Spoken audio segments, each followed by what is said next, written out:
This man is airing out all of 50 Cent and G-Unit's business to Cam Capone. So his name is Domination, and during his Cam Capone interview, he revealed when Tony Yayo got smacked, how 50 Cent got shot and why he got shot. He tells it all. Now, at some point, you meet Tony Yayo? You know Tony Yayo since you were a kid? I know Tony Yayo since I was a kid, yeah. He was signed to not signed, because they wasn't signed, but they was in an underground group called Rags to Riches. It was him, Fat Shy, AKA DJ Rough Hands, God bless the dead, and my man Katif, God bless the dead. They call him Huey P. Do you remember how you guys met? Did you guys go to school together? No, we ain't go to school together. Yayo like 10 years older than me. We ain't go to school together. We met on the block. 134 God Brewer. Okay, so these were like your big homies that you looked up to. He was never my big homies. I never looked up to him, ever, in my life. The level of disgust that he has at the thought that Tony Yayo will be his big homie. Now, I don't understand it because I always thought Tony Yayo was a pretty respectable dude in the hood. I thought Tony Yayo, for the most part, is somebody with really no real smut on his name. Like, Tony Yayo never really got knocked out in public, never really did something grimy. We never really heard nothing bad about Tony Yayo over these years. But for some reason, he don't want for Tony Yayo to be his big homie, which, okay, I guess. Now, if you guys are not aware of like the long-standing beef between this guy and 50 Cent, do your research. It gets really, really, really violent. Now, before they got off Tony Yayo completely, he told a story about how Tony Yayo got slapped during a dice game. What would you think? What would you say your like wildest situation growing up there? The wildest situation? Man, I don't think that's for the camera. Come on. So there was a time that we was on the block and a dude walked through with his girl, and he walked through a whole bunch of dudes because our block is, any given day is flooded. It's not like that now, but it was 20, 30 guys on the block. And when the guy walked by, dudes threw a duck sauce at his head. And it was, in retrospect, it was corny, but everybody was laughing about it. I really wasn't jacking it, but that's one of the scenarios, but. Okay, what happened after you guys threw the duck sauce at him? I mean, what you gonna do? You got 20, 30 people. What is the dude really gonna do? It was really like some bully, so I really didn't respect it, right? But that's one of the wild situations, you know? But there's other situations that it been dice games, like Tony Yayo was at a dice game. He was rolling dice with somebody and left. He got smacked. Guns came out. It was a Wild Wild West situation, you know?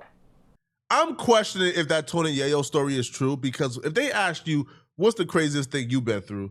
And you bring up how y'all threw, I don't know, like a Laffy Taffy at somebody's head. Like how, like, bro, kids in the suburbs have done that. Like, that's not really no crazy story. But then you follow with the Tony Yayo story, and I'm like, hold on, if the Tony Yayo story was real, wouldn't the Tony Yayo story be the first thing you bring up? Wouldn't that have been the first thing you brought up to say, yo, Tony Yayo got slapped, guns got pulled out? It was like, wouldn't that be the first story you lead to? Like, so I don't know, bro. I'm questioning that. Now, him and 50 Cent, and Yayo, they were all really, really, really, really cool. I think him and 50 ultimately fell out when 50 Cent refused to pay his bond, and then he got out, and then him and 50 got this like memorable moment where they're arguing over the radio phone. I think it was Hot 97. But yeah, so he was really close with 50 Cent at the time, so he's really tapped into all the lore and all the stories that we kind of heard but don't know the full details of. One of those stories being 50 Cent's beef with Supreme and what led to 50 Cent being shot. As far as being in the studio with 50, Rough Hands used to have a studio in his basement. It was like a makeshift studio. It didn't really produce the best quality, but we was there. Like 50 would record his thing, right? Nothing to do with us. He's just from our block. And we used to go record our parts. We was 134 All-Stars, right? There was a particular moment that I recall that there was an artist named Storm P, right? And this was after 50 got stabbed.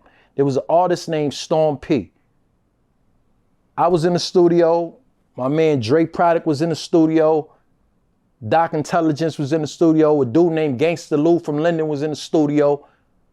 We was all there chilling, right? We was doing the mastermind. Smurf was there? Smurf was there. Yeah, Yayo was there and Banks was there, as a matter of fact. Also, yeah, they was on that, but Banks wasn't Banks at the time. He was Lazy Lloyd. He wasn't dealing with 50 at that time, right? So we go to the studio and whatnot.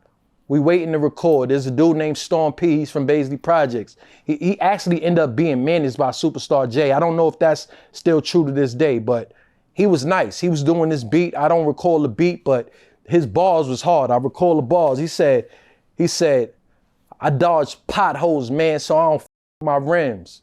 You dodge puddles, so you don't f your Timbs. And I was like, whew.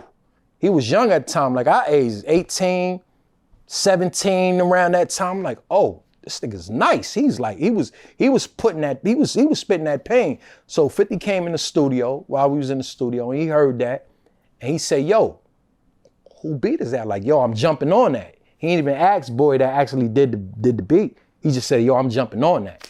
So the engineers let him jump on the track. He said, rumor last year, 50 got bagged. Rumor this year, 50 got stabbed. What's the rumor next year, huh? 50 got mad and tore Jai head off with the 4-4 mag. He said something about black, my baby mom's a wild out and stabbed me worse than that, you know? So that was the issue, of course. That moment is why 50 Cent got shot. So 50 Cent is in the studio. Now he's in a mindset right now where he's just dissing any and everybody he's trying to get on. He just dropped How to Rob. He's doing his thing. But you come in and you're not really aware of who's in the room with you. You just a rapper. You see a hot song. He's around people you know and people you like and people you got a relationship with. So you just assume he straight, he good. He wasn't good. So the dude whose song he hopped on, well, he's from the same neighborhood as Ja Rule or people who was affiliated with Ja Rule. So when 50 Cent did that, that got back to Ja Rule, that got back to Supreme, and apparently that right there was the icing on the cake, and that was what broke the straw back, and that really made him wanted to go after 50 Cent. So what took place was, I'm assuming 50 Cent did that, dude went back and told Ja Rule or Supreme or people associated with Ja Rule, hey, bro, I was in the studio, 50 just hopped on this track, he said this, I ain't know nothing, bro, don't blame me, right? Because if he didn't tell them, all right, then imagine that song dropping and they find out, bro, this is Lil Homie who be around here and he let 50 Cent diss Ja. Nah.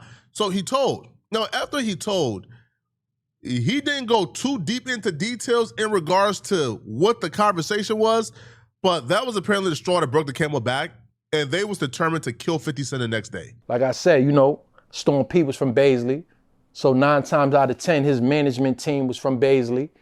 Supreme is from Baisley, right? I'm not privy to what happened after that, to what happened if Preem called 50 or not, or what was being said. I'm not privy to that. I do know that after that studio session, the next day, I went to the block around 12 o'clock, something like that, and they like, yo, 50 got shot earlier. So we all go to the back blocks. It's taped off. So we actually honestly thought he was dead. We didn't know he made it. We thought he was dead, you know? Right? When I reverse, I said, I seen the car coming. I'm trying to be considerate. But I thought 50 saw it, so he ain't say nothing. But when I turned around, I'm like, yo, who this? I seen somebody jumping out the car. He seen the car, but he didn't see the person jump out the car. That's what I mean. I asked him, yo, who this? He like, I'm waiting for a response. And the response I get was, oh, shit. So I'm like, oh, shit. When I turned, niggas started shooting. So I forgot the car was in reverse. I'm thinking the car's in drive. So when I step on the gas, I hit their car, thinking that I was gonna go forward. I went backwards. So when I went backwards, I hit my head. That froze me. But 50 said he didn't get shot to this point here when they froze me. that's when the gunman came around the car and he shot us. But in that process, the girl was screaming. She like, drive, drive. So that's what woke me up. And I drove down the block and I drove him to the hospital. Okay, and so did you reverse the car at all after you kind of started to take off? I just told you I had the car in reverse. I said that. Okay, let me explain that. Sorry, bro. Let me explain a little bit better. So you guys start to take off. At any point, did you guys like... Oh, yeah. I see what you said. Yeah, I did reverse back. When 50 told me he had a gun, I did reverse back. I didn't think you wanted me to say. I see what you did. You went and you seen what I said before. All right, yeah. I had a gun. Yeah, we had guns in the car. I backed up. I said, yo, I was gonna go back to shoot. But he was already hurt, and Shorty was like, yo, take him to the hospital, take him to the hospital. So I took him to the hospital. I couldn't take hearing what she was saying. She was all hysterical. I had to get her out the car. So when I got her out the car, it was just me and 50. I wasn't from Queens, so I told him to stay up. Yo, you gotta direct me to the hospital. So he directed me to the hospital. Were you shot at this time? I didn't know I was shot until I got to the hospital. Where were you shot at? I got shot in my left hand. It went in and out. You didn't even know you were shot for all that time driving and everything? Nah, I didn't know I was shot. The way, like, it went through my flesh. Like, it wasn't really like, it's like through right here. So he got shot how many days after? Just a day after? The day after, yes. The day after. Hip hop got to start doing a better job at feeding our OGs, man. Because our OGs not being fed is why they're on podcasts and telling like a mug. Yo, there's no statute of limitation on attempted murder in New York. They shot 50 Cent 9 times. That's attempted murder. Nobody has been arrested for it yet. All right, so you coming on a podcast and even relaying this information and confirming certain things, isn't that all bad? I know at some point in his interview he did say, man, certain things I can't speak on, but what made you think you can speak on this situation? I don't know, bro. We got, again, man, we got to do a better job at feeding our OGs, man. Because they out here starving, man. They telling every story they can tell, man, to try to get booked for another interview, bro.